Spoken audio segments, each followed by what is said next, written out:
كتير من البنات والولاد، بس يمكن البنات اكتر، بتبقى عندها مشكله مع شكلها، مش قادره احب شكلي.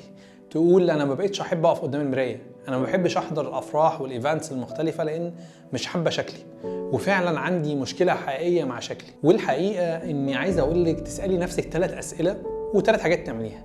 ال3 اسئله: اول سؤال، هو الجمال ده شيء مطلق ولا نسبي؟ لانه في ابحاث كتير على فكره بتتعمل في علم النفس عن فكره الجمال، واجمع الناس ان الجمال ده شيء نسبي.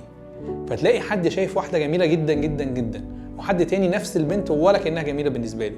فالحقيقه الاولى انه الجمال شيء نسبي. ففي حد بيحب السمار، وحد يحب البياض، وحد يحب الاحمرار، وحد مش عارف يحب الشكل عامل ازاي والجسم اللي عامل ازاي. ومفيش عمر من الناس كلها كانت بتجمع انه الشخص ده شكله حلو او شكلها حلو. فاول اجابه على اول سؤال ان الجمال ده شيء نسبي مش مطلق. السؤال الثاني هو الصوت اللي جوايا اللي بيقول لي شكلك وحش او شكلك مش مقبول، ده صوت مين جوايا؟ استني ما تقوليش ان صوتي، لا. احيانا بيبقى صوت ناس اتريقوا عليا زمان في المدرسه، احيانا بيبقى صوت اب او ام او اخ او اخت كانوا بيتريقوا عليا زمان او يقولوا لي شكلك مش حلو او شكلك وحش.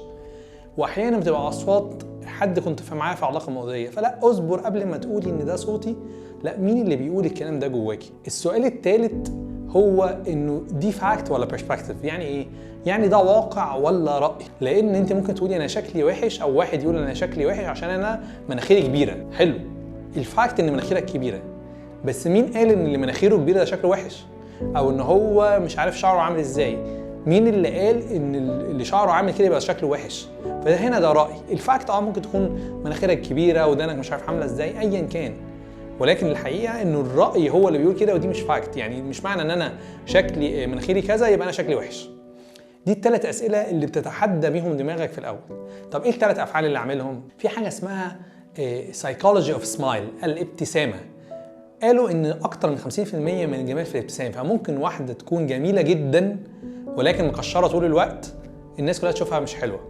وده واقع واحنا بنشوفه كتير. وممكن واحده تكون مش احلى واحده من الجمال النسبي ده، وبعدين بس ابتسامتها حلوه فتلاقي الناس كلها شايفاها جميله.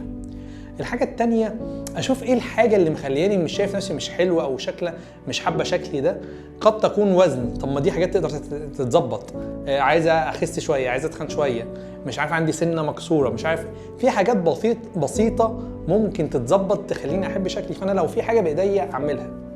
والحاجه الثالثه والاخيره اللي اعملها اني لازم اتقبل نفسي ايا كان. شكلي ما كانش باختياري، وبالتالي لازم اتقبله ايا كان، وافهم ان الجمال مش جمال بس الشكل. الجمال جمال الروح، وجمال الاخلاق، وجمال القيم، وجمال التعامل. فالجمال مش جمال الشكل بس.